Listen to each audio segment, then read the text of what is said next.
Hello, listeners. Welcome to season 2 of the Masters Decoded podcast. I am Manish Merchant, the chief decoder. I want to thank you for the overwhelming response to season 1. Your feedback and encouragement led me to bring you season 2 of the Masters Decoded.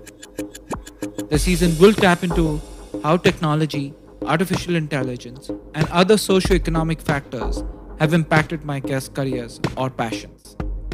My next guest on today's episode is Divij Bajaj. Divij is currently the CEO of Power Gummies and was awarded the Best Emerging Entrepreneur Award from the Business Unit. A Masters of Business Administration graduate, an alumni of KMC College, University of Delhi, endeavored to follow his imagination to reality. When no one could believe his vision would work, today his nutraceutical startup is a market leader in its segment, delivering a stellar performance, building public trust, and giving rise to a community of loyalists who have continued to support the brand this day. So, without much further ado, let me get on with it. Hi, Divij. Welcome to Masters Decoded podcast series. Really glad to have you on the show today. Thank you so much for inviting me over. I mean, it's my pleasure to come on board. Divij, one thing which got really excited to me because when from my body, nobody will know that I'm a health freak, but I've been, talking about health and focused on health for the last 7 years specifically. And for me, mental health and is more important. And when I talk about health, that my body feels okay, then I'm fine. It's not about the weight. It's not about anything else, right? If I feel I'm fit, I'm fine. I'm okay. And I've actually had gummies previously many years ago because when I traveled to US, there's a lot of a big gummy culture, specifically when you think about vitamin C and a lot of other, nutritional gummies which are available. And to be very fair and transparent, I've never heard about power gummies. Uh, and gummies, because it's not there in India so much. Okay, so what got you started Power Gummies and a brand and a category which literally doesn't exist of gummies in India? See, this idea sprouted with my mom because she hated Okay. pills. And ultimately, whenever she wanted to take any medicine, I had to, come up with new ideas like crush them, add them with honey, or, it was a trick or treat situation with my mom when we had to give her anything. And these were all OTC medicines. I mean, they were not typically medicines. These were vitamin like D3 or calcium. But still, for her, anything that was in the format of capsule was a medicine. And that's where I thought that, probably this is the biggest barrier in the nutraceutical industry because ultimately nutraceuticals are OTC. You go, buy and have it. You don't have to ask a doctor. You don't have to think so much. They're precautionary. Uh, that's where I thought that, if she's having this problem, probably this is a bigger problem. And the only way to increase awareness towards nutrition is through proper alternatives. And that's where I remember calcium sandos. Before calcium sandos, calcium wasn't a trend. You would give calcium only to kids when it was utmost necessary. I mean, when doctors would prescribe it and you'll go and buy it from a pharmacy and give it. They bought a cute doggy style looking packaging, which were lifestyle oriented. They bought chewable tablets, which seemed like toffee. So you were giving tasty treats to your kids while they were having calcium. And ultimately, with right alternative, right awareness, it exploded. Calcium became a trend. Today, calcium is a must thing. If you're not giving calcium to your kids, it's a crime. So that's where the evolution happened. And I thought that, the best way to get that evolution happening is to get gummies. That's exactly when gummies was sprouting in West. So, of course, the idea existed. And we thought that, we'll adapt it. We'll candidly do it a little better and bring it as per the Indian conditions and the Southern Asian conditions to start off with. And that's what we did. But gummies itself is a brand for someone else today. I have met people who actually own the brand Gummy. Right now, gummies has now, like you said, it's in vitamins, it's in OTC products, it's also in stuff which you and I shouldn't be talking about in the West. Which is legal there, which is not legal anywhere else in the world, right? So gummies are being sold there as well. But gummies as a brand is owned by somebody else, right? Now, keeping that aside, uh, and talking about the entire nutritional aspect, but even like you said, the awareness about OTC, the awareness about consumption about vitamins, on how do you introduce vitamins, which are, India has been a culture of taking natural uh, products like Yeah. fruits, vegetable, where you consume vitamins, then having in their mind the artificial way of consuming vitamins. It's Yeah. still not there. There is a lot of lack of awareness in the market. How are you? Because you have to build that awareness first before you build the gummies awareness. So how does that process work within your own company? See, we really thought that, we'll have to work a lot on the consumer awareness aspect. But to my surprise, it was loved by everybody. And from day one, we have been receiving enormous response as if, people were waiting for this to come. So it wasn't like a tough journey for us, at least. And thanks to COVID a little, it got even amplified because we realized that there's a big population that realizes that something for nutrition has to be done, especially when it comes to hair and nails, and which has been our hero product from day one. And if they get a better alternative and a tasty alternative where they just have to eat a gummy and it solves all your problem, it was welcomed with a lot of love. I mean, within 5 months of operations, we were like at a growth rate of doing about 70, 80 lakh rupee a month. So we knew that people are loving this concept. So we amplified our work, and COVID helped a little because COVID has increased awareness. I mean, if you look around, people were not having multivitamin, vitamin C, zinc before COVID, but now they've got aware. At least Yep. the culture has started with the people who were not consuming. And now slowly this will become a revolution, and you will see, just like West, 8 out of 10 people consuming nutraceuticals because they'll realize the importance. They'll realize that, it's nearly impossible to get all the nutrition from your daily diet. Now, I can tell you this much. Right now, one of the big thing COVID has really taught us is how do you take care of your body and build your immunity. So talking about hair, you can see I am bald. Uh, so if I eat your gummies, will I regrow hair on my head? See, regrowth is not possible through vitamins, unfortunately. But yes, if you have hair and if you want to maintain them, accelerate their growth and stop their hair fall, you have Power Gummies for it. Great. No, I was just kidding. I know it is not possible. The only way is you have to get a heavy wing done. Yeah. Uh, but I don't need intend to. Moving on from there, but in 2018 when the company started, and it's not your first rodeo. I would use that word when it comes to entrepreneurship. Yeah. You've had a business which was again innovative, and it was an upcoming trend. It was actually being showed in some movies where you have go into a party place, put on a headphone, and you can hear your music and you party, right? You Yeah. dance. Yeah. And you had a similar company. Correct me if I'm wrong. Absolutely. Yeah. So these were headphones, in which unique disco concepts, where you enter, you get a headphone. It's all silent, and there are three DJs playing different music genres. You can switch to whichever you want to enjoy. So what happened to that venture? Is it still on? Now, naturally, because of pandemic, I'm sure those centers would have been shut. But you moved away from it in 2018 itself. So did you move on from there because the idea was not scaling up? No, see, idea was scaling up, but it was a lot of night business because eventually my plan was to build it as a day business where people can come and enjoy reading while if they want to listen to music, they can easily listen to music. But the aspect that I couldn't calculate was that these stores will have another advantage that they can do and host after parties because they are not allowed. So eventually they became after party places, and they would run more on the night side. And with night side and liquor, it's a tough business to handle. There's a lot of politics, there's a lot of mafia. And eventually, this wasn't a stream that I wanted to continue for life, handling all that mafia and politics. So eventually I thought that, it's better I take exit and hand it over to people who enjoy doing this. Mm. So I gladly found people who were into this licensing and handling things at night. So I'd say that, it's probably best that you take this over if this is what people love and this is the time they really want to enjoy this concept at. So eventually sold it. But yeah, you're right. Even they couldn't hold it for long because of pandemic. They all had to shut. You can call it a destiny, a good destiny. Probably Yeah.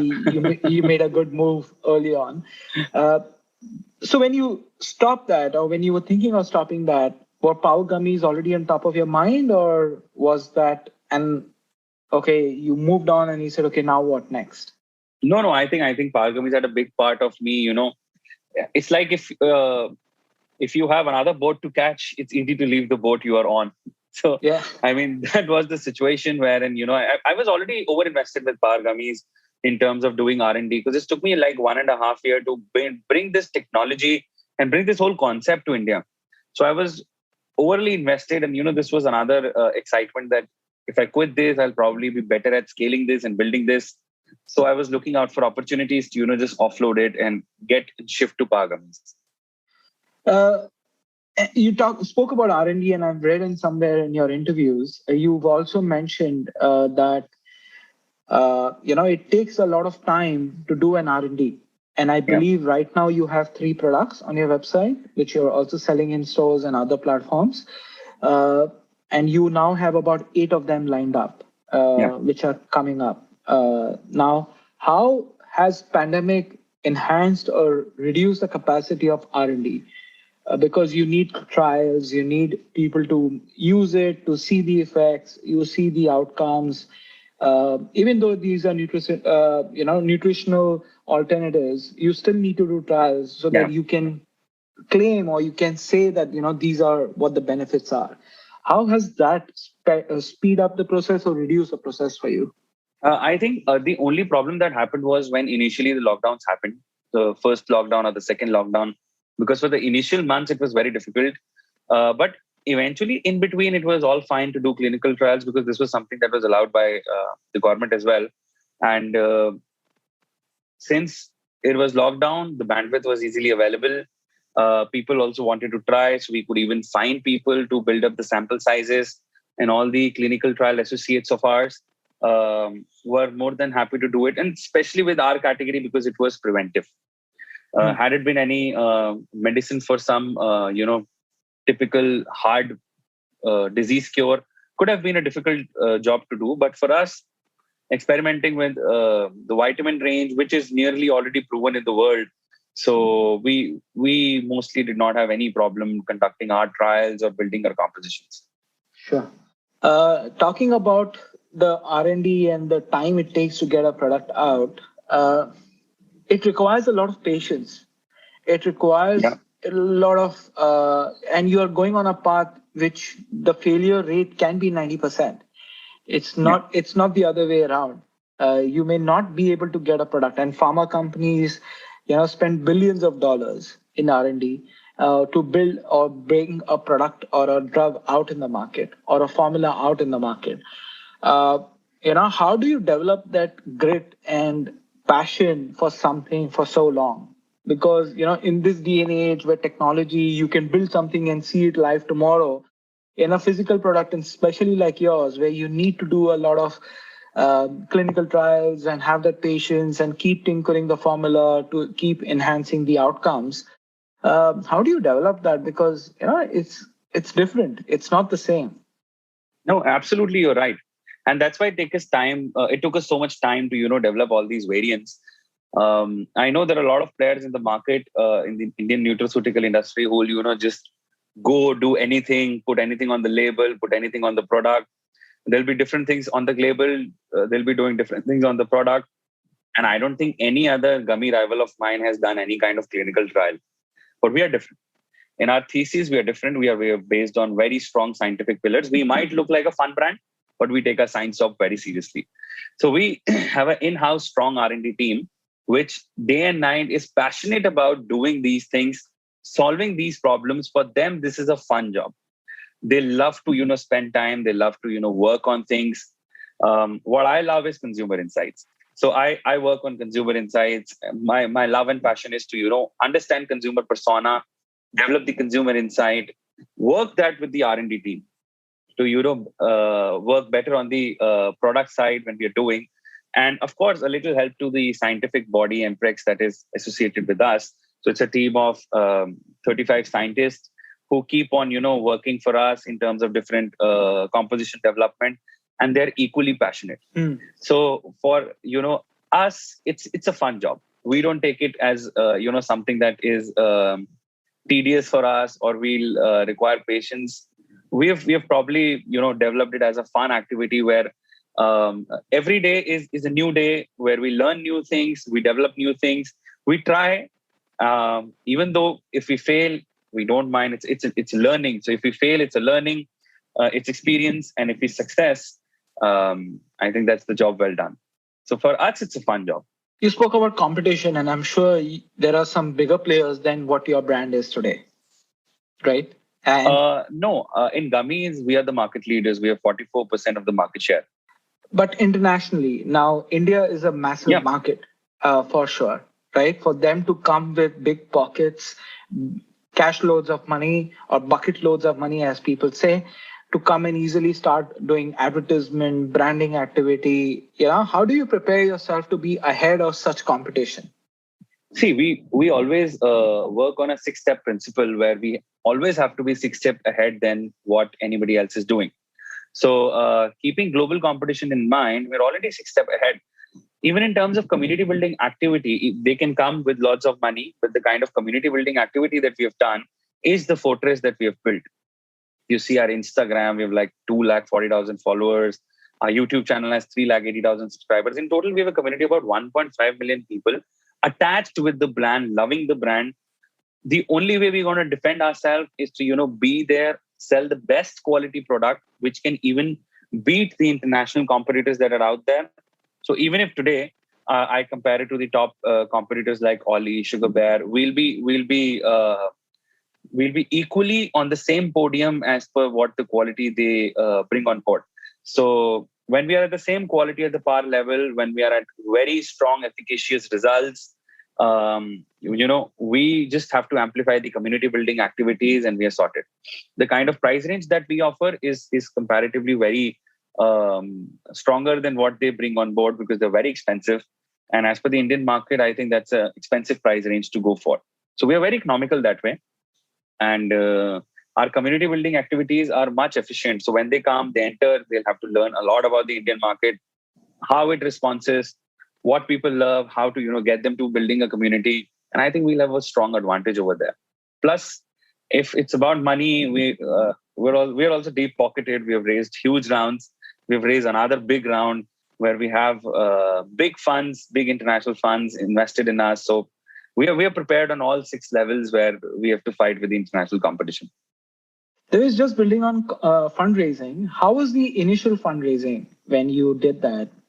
Explaining to the investor community about the power of gummies and what you're doing specifically, because 2018 still nutritional alternatives in India was still very nascent. It was not even there. It really picked up in 2019 onwards. So how was that entire process? Nobody believed in me. I mean, they'll only laugh and say, if you were doing it probably for the kids, we'll definitely come on board because it's a kids thing. Yeah. How do you even think of doing it for adults? I mean, who in their stupid mind would, buy gummies and have gummies as a nutraceutical format in the adult category? And I said, no, it's a big market and I know it's going to build up. And I know even, why should kids have all the fun? I mean, even adults would love this. Because and this is what has happened in West. I kept saying them that you got to see US market, which is like 8.9% of the whole nutraceutical TAM is being done by gummies. So it's a $288 billion industry, and 8.9% is being done by gummies. Understand, if it grew there in 3-4 years, it will grow in 3-4 years in India, and we'll be able to achieve the same levels. And then imagine the kind of TAM we are talking about, because Indian nutraceutical market is a huge market. But nobody would buy that. So it was very difficult, to raise the seed round. But gladly, I know by luck, by chance, we could just manage. I just happened to be at the right spot with the right person talking about this thing after I nearly gave up on the idea of raising funds for the brand. But after seed round and after we showing, the community and the ecosystem what we can do, then we were a hot cake. Now it's not like we have to, go and knock doors to get funding. whenever we plan to, raise around, we always have best of the league, best of the players, best of the funds available, waiting for us, because they know this is one rocket that is gonna go to moon, and we have to be with the team. So now the situation has completely changed. Very interesting, Divij. Divij, just switching gears, was being an entrepreneur as a child always a dream and a passion that held you where you are today? Of course. I think this is in rooted inside. Um, so I wasn't very career oriented till I think I remember when in my teens, till my 17, 18, the only thing was, to go along, have fun. So I took commerce because all my friends were taking. I mean, I remember I did BCom honors because all my friends were getting BCom honors. It wasn't like, I was very career oriented at first. But of course, the entrepreneurship was something that was inside. So I remember doing small things like, um, I got all our projects sourced out when I was in 10th class.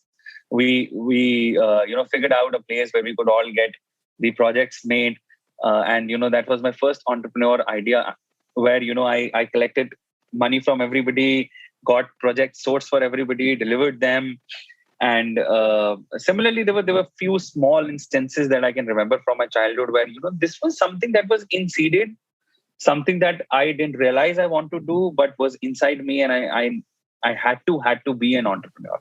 Interesting. How has family supported your journey? You've had two different entrepreneurship journey, and the first one was a little different. And I'm sure the family will saying, "What are you doing?" Right? You opened a disco parlor of sorts, right? And it has its own risks and challenges, and you are out in the night managing that. And now to a brand which is basically helping people get their health better. How has family supported these completely two sides of the coin, I would put it, or two different spectrums of entrepreneurship? So this is not just the two. I happen to have a third one as well, where I Okay. started when I was 19. So I was in college. I thought that we have a lot of time to spare, and I started to doing internship. My mom is a principal in a school, so I started to do internship under her to understand more about how schools work, what happens. And then I realized that in admission season, everybody has to go to different school, buy different forms, fill it, and submit it. So if you're applying for 10-15 schools, you need 10-15 days, because you go one school, then another, then fill a tedious form, submit it, the different rules and regulations. So I thought that, why don't we build something that could simplify it? So along with me working in the school as an intern, I said that, I'll develop a technology where at least parents in our schools don't have to come. They can, submit the form online. I built it, and then eventually I went to nearby schools saying that, we can even, collaborate and do it together. Slowly that idea built into a platform called justdakhla.com that would do 360-degree things for school. Amazing tech team. We got funded. We scaled to a team of 65 people working day and night towards building something that was passionate about schools. And eventually it was covered to be the best idea of I don't remember the year, but it was covered by NDTV, wherein now all the schools of Delhi were listed on the platform. You did not have to go school by school. You just fill one single form and just select, like you're selecting t-shirts on Amazon, and fill the schools that you want to fill in. So it was a good run, which eventually got acquired. And when, I think this is what built their trust, because they saw me building a small idea into a bigger one. And then they realized that, this is what he's born to do. And we got to support him doing this. So it's like when you get a puppy home, and that puppy grows into Yeah. a wonderful, cute pet. That's what happened, because they saw this journey along. They saw a small seeded idea, a small, beautiful modification that I wanted to do for the school, convert into a marvelous business idea, and then get acquired. So, they got a little faith, and they've been very kind, and I've been very blessed in terms of their support ever since. During these three entrepreneurial journeys, right? If you have to say, okay, this was what the key learning in the first one and the second one, and now you have taken the first two and trying to build it in the third one, uh, what are those either one or two key learnings from the first two journeys? See, one key learning that I got was that you have to really think first for the consumer. you have to really work on the consumer insights. I think this is one thing that I learned later in life with these ventures, that it's not about, what we feel is going to work in the market. We really have to be spot on in terms of consumer insights, and they keep evolving. I mean, the kind of consumer insights I would figure out would be before COVID has completely changed after pandemic, and they keep changing with the kind of when I started and now it's completely different. When I started, D2C culture in personal care was just booming. We did not have Mamaearth at a scale where Mamaearth is today, or all these cosmetic brands come to a scale, or Nykaa being Nykaa where it is today. So over a period of time, with the whole ecosystem evolving, complete consumer persona has changed. Yeah. What I would feel that would be a challenging concept to explain, beauty from within has automatically evolved with the whole ecosystem working towards it. And if I would have been stuck to working towards explaining people what my product would do differently from what the ecosystem was doing, I would have been outside of the community. I would have been sent to stands and forced to close my business. So the one thing that I realized is that on daily basis you have to be spot on your consumer insights. They'll keep changing. And on a weekly basis you have to be spot on the consumer persona side, because it is also evolving. You are getting new consumers, and you don't know which consumer side, because when you are dealing especially with D2C, you are just placing your marketing assets. You're creating your top of funnel, middle of funnel, bottom of funnel, thinking about a certain set of person that might be buying, but you don't know what person is actually buying. So till the time you're not understanding, you can't control the kind of money you are infusing. Because for Facebook and Google, even if your budget is 25 to 30 crore, they'll consume it. Even though if you're not getting any results, they'll just consume it. And you'll be like, what, something wrong with my product, or I'm not getting what I'm doing, and how's this happening? Why I'm not getting a ROAS? And to save that and to understand who's buying you, and especially when this is a big advantage that the D2C sector has. I mean, aside from the typical offline companies that are going on, is that you today can understand your consumer persona. You just have to spend a little time smartly. Yeah. And if you know what your consumer persona is, replicating that and targeting those consumers becomes easy, and your ROAS goes. For us, our ROAS has constantly been 8 to 9x. Wow. That's the kind of strong consumer persona we have been spot on at. Very interesting. So I'm definitely not your persona because of no hair on the head. And no, jokes aside, for sure. I know you are having a very interesting personal event coming up. I will not spill the beans on this podcast, but best of luck for that. But just building on what you've just said on the consumer insights aspect, if you have to give an advice to others like you who are looking to build a business, whether it is D2C, not D2C, or any type of business, what will be your thought be to them? Because you've had 3 journeys now and you've learned a lot. So what would be your advice be to them? See, my advice would be that you got to work on the quality, because you can have money, you can have growth, but the sustainability comes only with the quality. Because there's too much competition in the market, and with the deep pockets now with the consumers, they have the power of buying, trying out, and even leaving out things if they don't like it. So for you to sustain in the market, you got to keep up to the best quality mark. That's the only way to have a sustainable growth rate. Secondly, is to keep evolving. If you are a leader of a business, you have to keep learning. You have to keep evolving yourself. You have to keep evolving your business, because every day things are changing. Every day a new thing is happening. Every day the ecosystem is evolving a little. And if you are not coping up to it, you will be left behind in the race. So if you have selected to be an entrepreneur, it's a tough journey. It's a road where you have to constantly keep learning, keep understanding what's happening, and you have to keep evolving yourself. You just can't stop. If you think that with entrepreneurship you'll have a comfortable life, that's not the case. For you, then it's a commitment for life, where you have to keep evolving and keep working on yourself every day. And I think if you understand that thing, and if you are okay and seated with that thing, then nobody can stop you from doing anything you want to. There's very interesting perspective, and on that wonderful thought, thank you for taking time out. I know your schedules are really tight right now, but best of luck on the new journey which you're embarking on.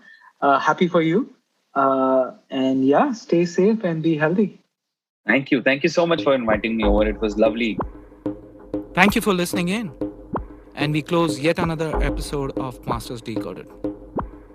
If you've enjoyed the episode, please, you can help us out by sharing it on social media.